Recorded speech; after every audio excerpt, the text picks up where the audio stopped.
പക്ഷെ ഇത്രയും ഇതൊക്കെ ഉണ്ടായിട്ട് ഈ പ്രവാസത്തിലിരിക്കുമ്പോഴേ ഭയങ്കര വിഷമമായിട്ടുള്ളൊരു കാലഘട്ടങ്ങളായിരിക്കുമല്ലോ ആ സമയത്തൊക്കെ. കലാകാരന്മാരുള്ള ആൾക്കാർക്ക് മനസ്സിലാവും. കാരണം നമ്മൾ എപ്പോഴും ഈ ഇതിങ്ങനെ വിങ്ങിക്കൊണ്ടിരിക്കും. ചില സമയത്ത് ഒന്നും വേണ്ട, ഇനി എൻ്റെ പുറകെ പോകണ്ട എന്ന് വിചാരിക്കും. പിന്നെ തന്നൊക്കെ പൊന്തി വരും. കലേനെ ഒരിക്കലും ഒളിപ്പിച്ച് വെക്കാൻ പറ്റില്ല. കാരണം അത് നമുക്ക് ഓരോന്ന് കാണുമ്പോൾ നമ്മളിങ്ങനെ തുടിക്കും.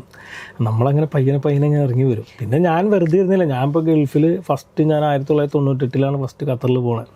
അന്ന് ഞാൻ ഒരു ഹൗസ് ഡ്രൈവറായിട്ടാണ് ഞാനവിടെ പോണത്. അപ്പോൾ ഹൗസ് ഡ്രൈവറായിട്ടൊക്കെ പോണ ആൾക്ക് ഒരിക്കലും പുറത്തിറങ്ങാൻ പറ്റില്ല. പക്ഷെ ഞാൻ അവിടെ ചെന്ന് 2 ആഴ്ച ഞാൻ അവിടുത്തെ സ്റ്റേജിൽ പോയി ഞാൻ പാട്ട് പാടി. അങ്ങനെ എൻ്റെ ചേട്ടനെ കുറിച്ച് നീ ഇതെങ്ങനെ പോയെന്ന് പറഞ്ഞതിനെ കുറിച്ച് ചീത്ത പറഞ്ഞു. കാരണം ആകെ പ്രശ്നമാവില്ല എന്നൊക്കെ ചോദിച്ചു. എന്ത് പ്രശ്നം? കാരണം ഞാൻ പോയി പാടി രാത്രിയിൽ തിരിച്ച് റൂമിൽ കയറി. അത് അവരറിയല്ല. അപ്പോൾ അങ്ങനെ എൻ്റെ പാഷനൊക്കെ പാടില്ലേ? അല്ല, ഈ അറബി വീടുകളിലൊക്കെ ശരിക്കും സ്ട്രിക്റ്റ് ആണ്. പുറത്തേക്ക് പോയി കഴിഞ്ഞാൽ ആൾ പുറത്തേക്ക് പോകുന്നുള്ള രീതിയിലേക്ക് അങ്ങനെ കുറെ കാര്യങ്ങളൊക്കെ ഉണ്ട്. അപ്പൊ അവരറിയാതെ പോയി എന്നുള്ളതാണ് ഞാൻ പറഞ്ഞത്. നമ്മുടെ ഉള്ളിലെ ടാലന്റ് കിടന്നിട്ട് ഇങ്ങനെ. അതെ.